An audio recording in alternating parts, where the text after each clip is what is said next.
Yo, post 7.7.0, Pez here. Otz recently released a video regarding this plague change that happened without any developer notes or patch notes, nothing mentioned. And this is what happened. It changes how any perks that stun the killer interact with plague. And before, the plague has her power. If she was stunned by a pallet or something like that, it would completely remove her power. But now, it is also affected by perks like Blast Mine and Decisive Strike, with Blast Mine being a tool that you can put into the generator after you've done enough progress, and if the killer kicks it, it will blow them up and stun them. And Decisive Strike being if, after 60 seconds, you get down and the killer picks you up, you can be able to stun them and release yourself. I think this change reveals a way bigger problem regarding some survivor perks that we'll go over. But with there being a total of 137 survivor perks, some being better than others and some being completely overtuned, I believe there's one rule they should never break. And that is certain perks countering certain killers. Let's get into that. So, what do I think survivor perks should be?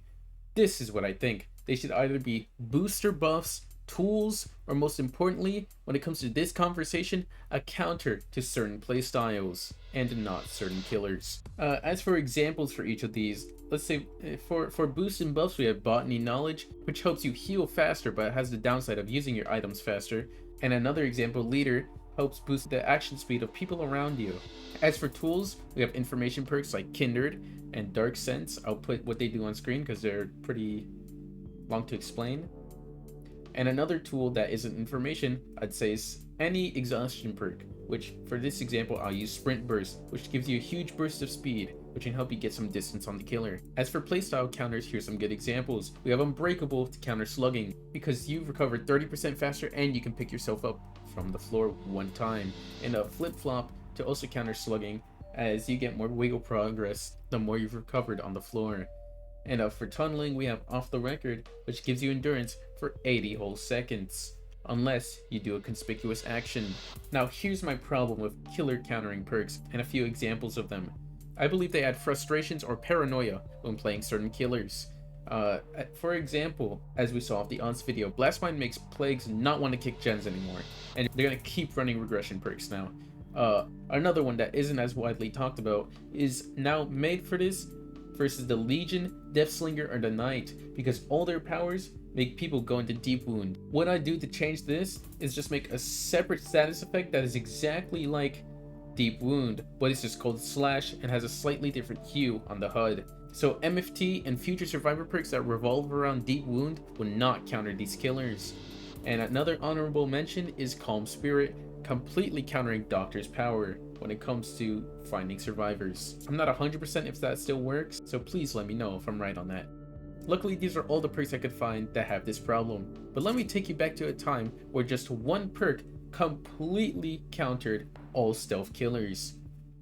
This perk, of course, being Object of Obsession, which back then revealed the killer's aura when looking at them directly in a range of 72 meters when you're the obsession, or 64 meters when you weren't.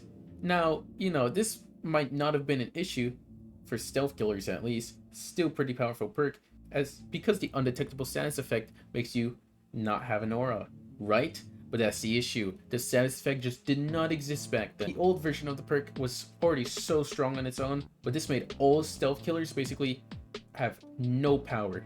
Another ridiculous one was Saboteur, with it giving you the power to just break trappers' traps and make them unusable. But the game was very old back then, and I believe Trapper was the only killer, so I can forgive the devs for that one. Now, I got this info from this great channel. Please go watch them. They actually have some of the best DVD history content. I love this channel, and wouldn't have known this information without them. So go give them a watch. I'll leave their stuff in the description. I hope Behavior at some point tries to address these issues by either changing the perks or how they interact with their respective killer counters. And that's all for this Yap session. But before you go, yes, you dear viewer, if you yourself want to be in my videos, drop on down to my shiny, pristine, and brand new Discord, where I announce when I'll be going live and making content that revolves around viewers. Some examples of this content will be viewer interviews on topics, or maybe even chat controls Dead by Daylight, when I get enough viewers, that is. And I would do these live. How? On my shiny Twitch, which is now linked in the description. So I can do some more viewer interactive content, and I might just stream when I do recordings, so you guys can have the chance of being in my videos. Anyways, like and subscribe if you enjoy this, and that's all I have left to say. So bye bye.